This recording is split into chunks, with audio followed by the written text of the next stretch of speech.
नमस्कार, स्वागत है आपका। मैं हूं आपके साथ रंजना सिंह राठौड़। बुलेटिन की शुरुआत करेंगे देश विदेश की बड़ी खबरों के साथ फटाफट अंदाज में। प्रधानमंत्री नरेंद्र मोदी की अगुवाई में केंद्रीय कैबिनेट की बैठक मीटिंग में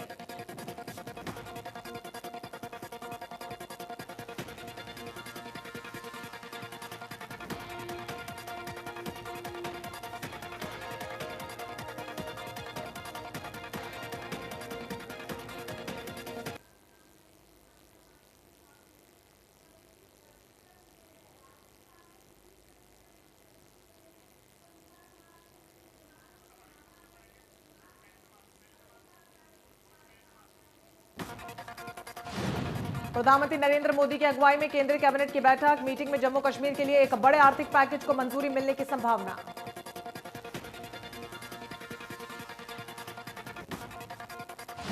जम्मू कश्मीर अभी केंद्र शासित प्रदेश है। लगातार केंद्र की कोशिश है कि इस इलाके में निवेश को बढ़ावा मिले ताकि बाहर से उद्योग आकर यहां लग सके और स्थानीय इलाकों में रोजगार पैदा हो। सूत्रों की माने तो केंद्र सरकार जम्मू कश्मीर के लिए 28,000 करोड़ रुपए के इंडस्ट्रियल पैकेज को मंजूरी दे सकती है। इससे पहले भी हाल ही में पिछली कैबिनेट बैठकों में एमएसपी को मंजूरी स्पेशल पैकेज का ऐलान किया जा चुका है।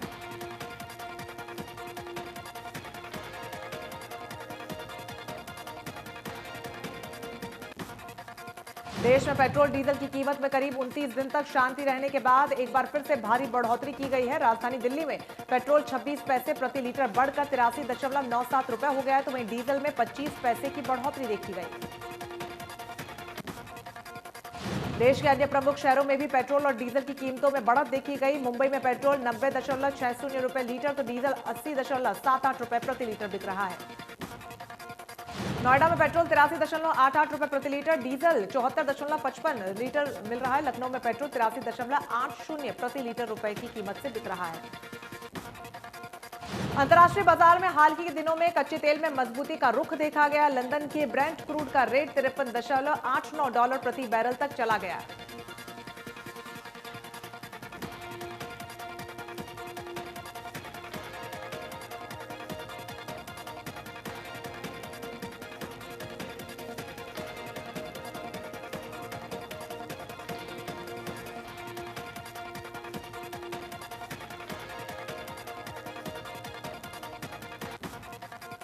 संसद का बजट सत्र 29 जनवरी से शुरू हो सकता है। सूत्रों के अनुसार इसका पहला भाग 15 फरवरी तक चलेगा, जबकि दूसरा भाग 8 मार्च से 8 अप्रैल तक। वहीं केंद्रीय बजट 1 फरवरी को पेश किया जाएगा। इससे पहले केंद्रीय वित्त मंत्री निर्मला सीतारमण ने बजट 2021 और 22 को लेकर इंफ्रास्ट्रक्चर, एनर्जी और जलवायु परिवर्तन क्षेत्र के शीर्ष विशेषज्ञों के साथ सलाह मशविरा किया। वित्त मंत्री सीतारमण 14 दिसंबर 2020 से अलग अलग सेक्टर से जुड़े शीर्ष विशेषज्ञों के साथ बजट पूर्व चर्चा कर रही हैं। बता दें कि दोनों सदनों की कार्यवाही 4-4 घंटे चलेगी।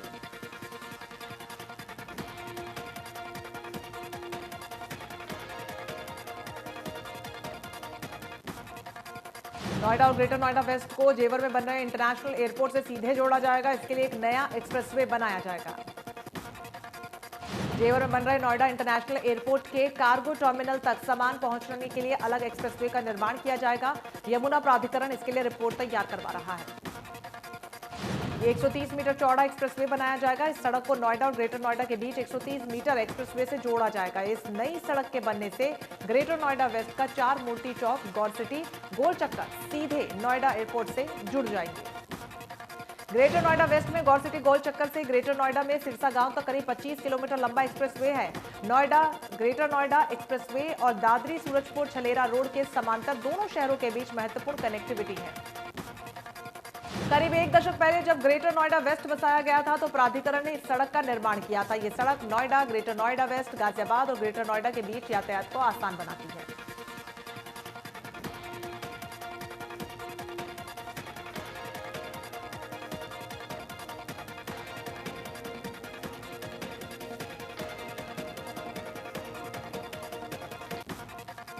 फरीदाबाद में 1 करोड़ के घूसकांड को लेकर कांग्रेस विधायक नीरज शर्मा ने मुख्यमंत्री को खत लिखा। विधायक नीरज शर्मा ने खत में बड़े अधिकारियों की साठगांठ की जांच की मांग की।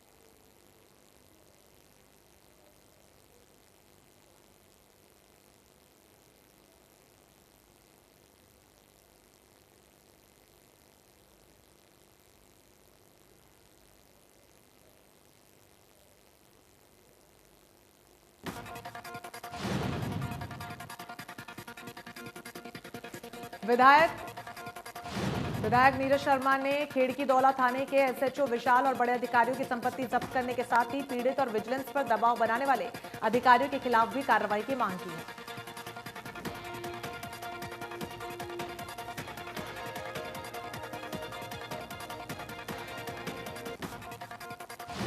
करनाल में कोरोना के नए स्ट्रेन का मामला सामने आया। ब्रिटेन से आया व्यक्ति कोरोना संक्रमित पाया गया, जिसके सैंपल्स लेकर दिल्ली भेजे गए हैं। टेस्ट के बाद मरीज में नए स्ट्रेन की पुष्टि हुई। प्रशासन व्यक्ति के परिवार को दोबारा सैंपल्स ले चुका है। वहीं कोरोना मरीज को कोविड सेंटर जाट धर्मशाला में रखा गया है। स्वास्थ्य विभाग विदेश से आने वाले 6 लोगों को ट्रेस भी कर चुका है।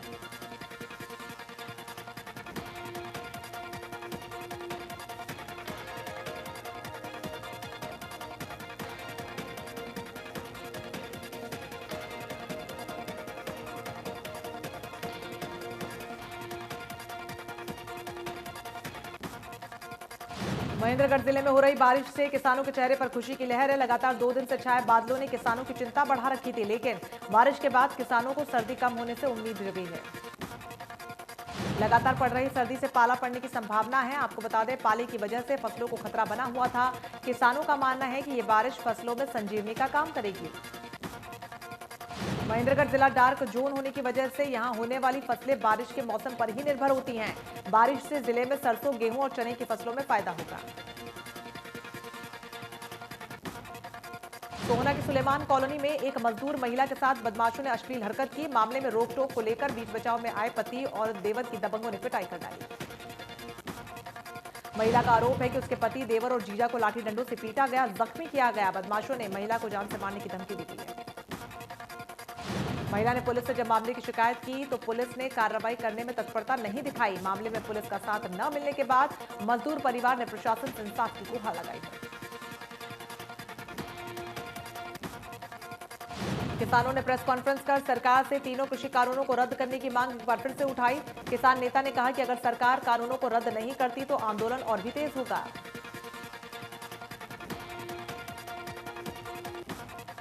किसान नेताओं ने कहा कि 7, 9 और 11 जनवरी को किसान ट्रैक्टर मार्च निकालेंगे। वहीं 2 हफ्ते के देश में जनजागरण अभियान भी चलाया जाएगा। कृषि कानूनों को रद्द करने की मांग को लेकर पिछले 42 दिनों से किसान आंदोलन कर रहे हैं। किसानों का कहना है कि सरकार तीनों कृषि कानूनों को रद्द करे।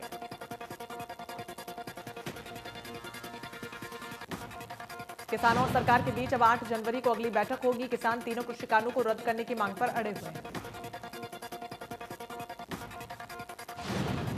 कृषि कानूनों के विरोध में चल रहे किसानों के आंदोलन को समर्थन देने के लिए कांग्रेस के पूर्व अध्यक्ष अशोक तंवर ढांसा बॉर्डर पहुंचे और किसानों को समर्थन देने का वादा किया। अशोक तंवर ने इस दौरान कहा कि किसान अपने अधिकारों के लिए संघर्ष कर रहे हैं और किसानों खिलिस्तानी कहा जा रहा है। आने वाले वक्त में पाकिस्तानी भी कहा जा सकता है। पलवल के NH-19 स्थित अटोहा चौक पर चल रहा किसानों का धरना 34वें दिन भी जारी है। साथ ही 16 दिनों की क्रमिक भूख हड़ताल पर 11 किसान बैठे हैं।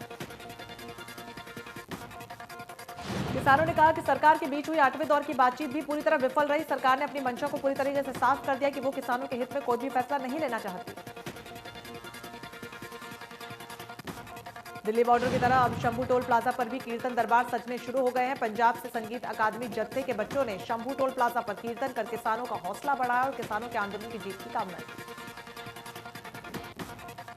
पंजाब से आई संगीत अकादमी के सदस्य ने कहा कि उनकी सिर्फ यही मांग है कि जल्द से जल्द 3 कृषि कानूनों को रद्द किया जाए। इसके साथ ही उन्होंने मोदी सरकार पर किसानों की बात न सुनने का आरोप लगाया। रोहतक के मगदौली टोल पर किसानों से मिलने पहुंचे किसान नेता राकेश टिकैत ने कहा कि दिल्ली के बाद है चंडीगढ़ की बारी। उन्होंने कहा कि किसानों पर लाठी क्यों बरसाई जा रही है।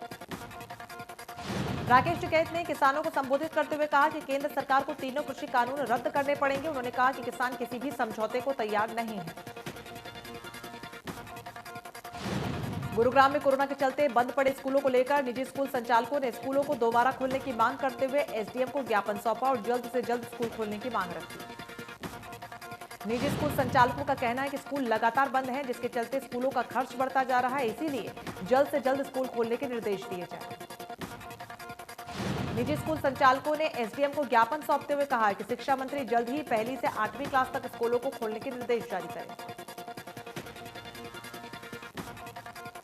जल्द ही हरियाणा राज्य के सभी गांवों में 24 घंटे बिजली उपलब्ध होगी। बिजली मंत्री रणजीत सिंह ने कहा कि अगले 1 से 1.5 साल में हरियाणा के सभी गांवों में जगमग योजना के तहत 24 घंटे बिजली का इंतजाम करवा दिया जाएगा।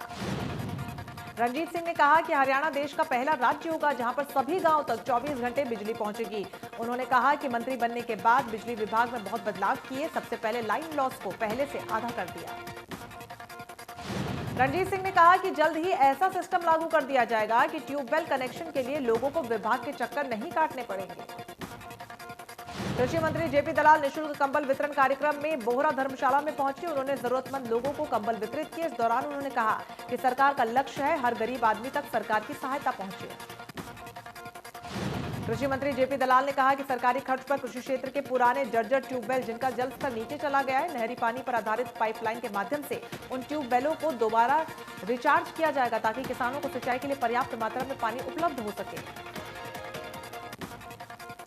उन्होंने कहा कि माइनरों और राजवाहों के टेल तक पूरा पानी पहुंचाया जा रहा है। उन्होंने कहा कि गांव खरकड़ी में 150 एकड़ भूमि पर चौधरी चरण सिंह हरियाणा कृषि विश्वविद्यालय का रीजनल सेंटर बनाया जाएगा ताकि इस क्षेत्र के किसानों को कृषि क्षेत्र से संबंधित जानकारी उपलब्ध हो सके। उन्होंने कहा कि कृषि क्षेत्र के साथ साथ सरकार पशुपालन को बढ़ावा देने के लिए भी कारगर कदम उठा रही है। इसी कड़ी में बहल में 42 करोड़ रुपए की लागत से विशाल पशु अस्पताल का निर्माण करवाया जाएगा।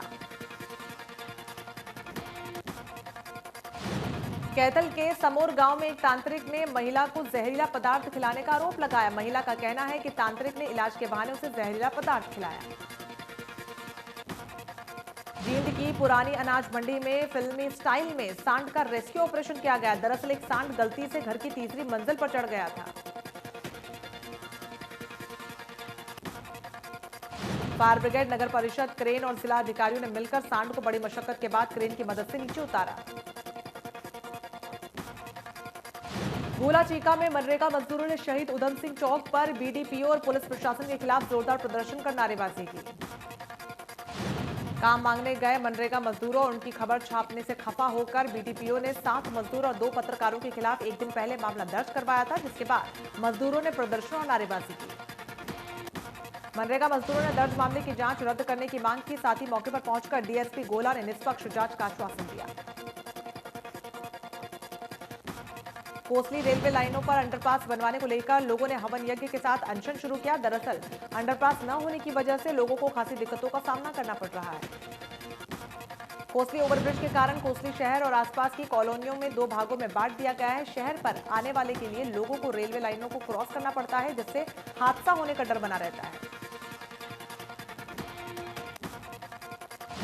फरीदाबाद जिला उपायुक्त यशपाल यादव ने पंचायती जमीन पर अवैध कब्जा करने वालों को चेतावनी देते हुए कहा कि जिन लोगों ने पंचायती जमीनों पर कब्जे किए हुए उन लोगों को कब्जा छोड़ जमीन पंचायत को लौटा देनी है, नहीं तो कानूनी कार्रवाई की जाएगी।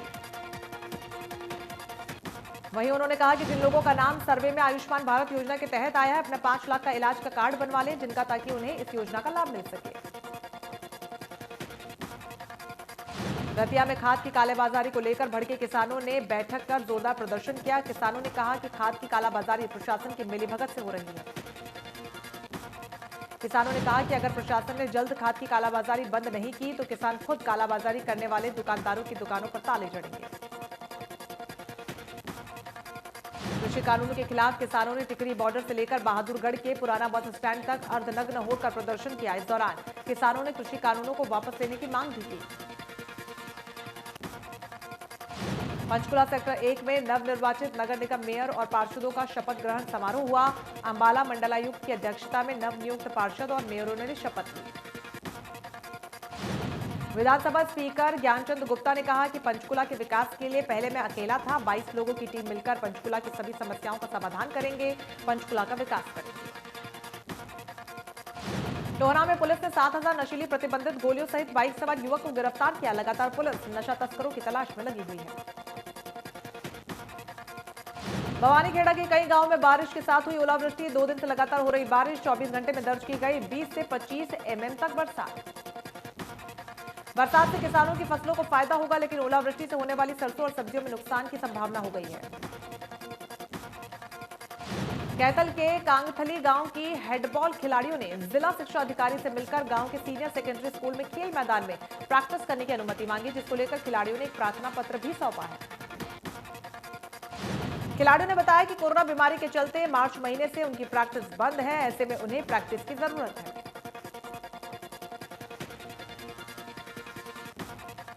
जींद डिपो महाप्रबंधक ने बस अड्डे का औचक निरीक्षण किया। इसमें यातायात शाखा समेत दूसरे सभी कार्यालयों में ड्यूटी से नदारद मिले कर्मचारियों की गैर हाजिरी लगाकर उन्हें कारण बताओ नोटिस जारी किया गया। करनाल में बदमाशों के हौसले इतने बुलंद हैं कि एसपी कॉलोनी में बीती रात 2 छोटे टेंपो में अज्ञात बदमाशों ने पेट्रोल डालकर आग लगा दी। पीड़ित ने मामले की शिकायत पुलिस से की है। गुरुग्राम के सेक्टर 44 में 7 मंजिला इमारत में भीषण आग लग गई। बताया जा रहा है कि आग से 7 मंजिला जिंदल कंबाइंस का ऑफिस जलकर पूरी तरीके से खाक हो गया। आग से लाखों का नुकसान हुआ है। पुलिस के मुताबिक बिल्डिंग में आग सुबह करीब 3 बजे लगी, जिससे करोड़ों के नुकसान की आशंका जताई जा रही है। आग इतनी जबरदस्त थी कि 50 से ज्यादा फायर टेंडर्स ने कड़ी मशक्कत के बाद आग पर काबू पाया। फिलहाल आग लगने के कारणों का पता नहीं चल पाया है। फरीदाबाद पुलिस का मानवीय चेहरा सामने आया, जहां पर पुलिस ने रात के अंधेरे में अपनी सूझबूझ से एक मकान गिरने से बचा लिया। सिरसा के गांव शाहपुर बेगू की कृषि भूमि की ऑनलाइन अपार्टमेंट की समस्या को ठीक करवाने के लिए ग्रामीण उपायुक्त से मिले। इस दौरान डीसी सिरसा को ज्ञापन सौंपकर समस्या के निवारण की गुहार लगाई। ग्रामीणों ने बताया कि रकबा की रजिस्ट्री के लिए ऑनलाइन टोकन लेते समय गांव के रकबा को शहरी क्षेत्र में दर्शाया गया है। गांव का टोकन शहरी क्षेत्र में नहीं कटता। उक्त गांव के कुछ नंबर को छोड़कर बाकी नंबर कृषि भूमि का है। पंचकुला सेक्टर 26 की क्राइम टीम ने बाइक सवार स्नैचरों को गिरफ्तार किया। कोर्ट ने आरोपियों को 2 दिन के पुलिस रिमांड पर भेजा।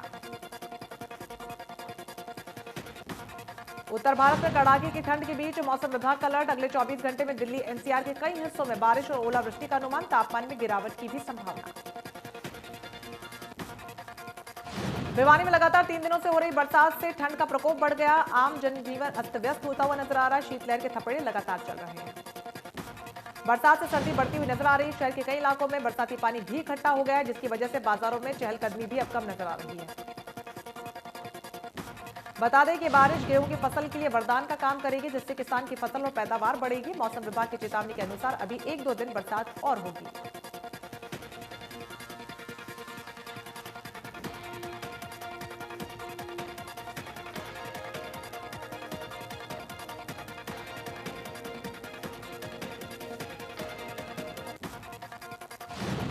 गुरुग्राम में कोरोना वैक्सीन को लेकर सभी तैयारियां पूरी कर ली गई हैं। ऐसे में अब पंचकुला बाद गुरुग्राम में कोरोना वैक्सीन का ड्राई रन शुरू किया जाना है।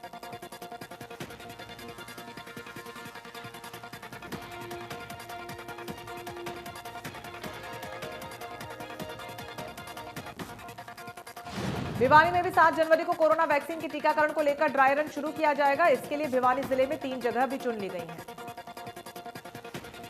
इन तीनों जगहों पर अलग अलग चरणों में वैक्सीन के टीकाकरण का काम किया जाएगा। इसके लिए ग्रामीण क्षेत्र के लोहारू और जुई, 2 शहरी क्षेत्र के लिए भवानी में ड्राई रन किया जाएगा।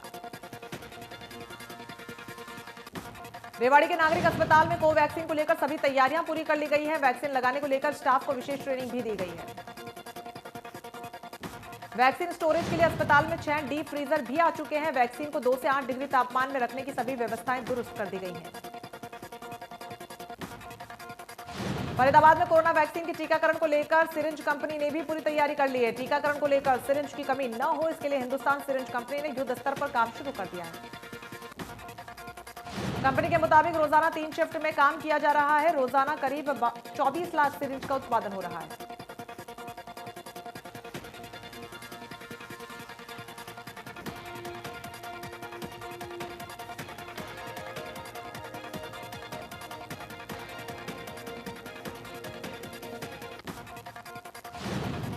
देश में कोरोना के स्ट्रेन के मामले लगातार बढ़ रहे हैं। ब्रिटेन से आए नए स्ट्रेन के अब तक 38 मामले सामने आ चुके हैं।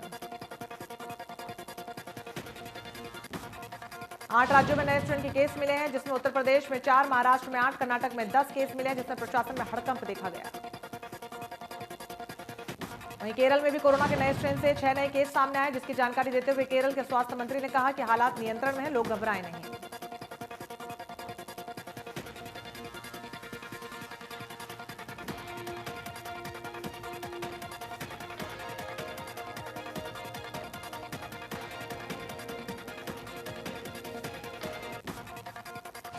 दुनिया में 8,68,32,000 से ज्यादा कोरोना केस, 18,75,451 कोरोना मरीजों की मौत, 2,34,25,267 केस एक्टिव। अमेरिका में 2,15,78,000 से ज्यादा कोरोना केस, 3,65,620 कोरोना मरीजों की मौत, 83,50,770 केस एक्टिव। देश में 17,909 नए संक्रमित केस, 21,000 से ज्यादा मरीज रिकवर हुए, 24 घंटे में 265 मरीजों की गई जान। कुल केस का आंकड़ा 1,03,75,000 के पार, 2,24,557 एक्टिव मरीज। महाराष्ट्र में 3,160 नए संक्रमित केस, 2,828 मरीज रिकवर, 24 घंटे में 64 मरीजों की मौत। कुल केस का आंकड़ा 9,50,000 से भी ज्यादा।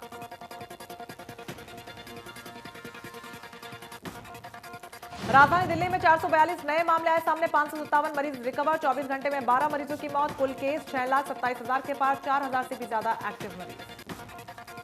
उत्तर प्रदेश में 729 नए मामले सामने आए, 928 मरीज रिकवर, 24 घंटे में 20 मरीजों की गई जान। कुल केस का आंकड़ा 5,89,000 के पार।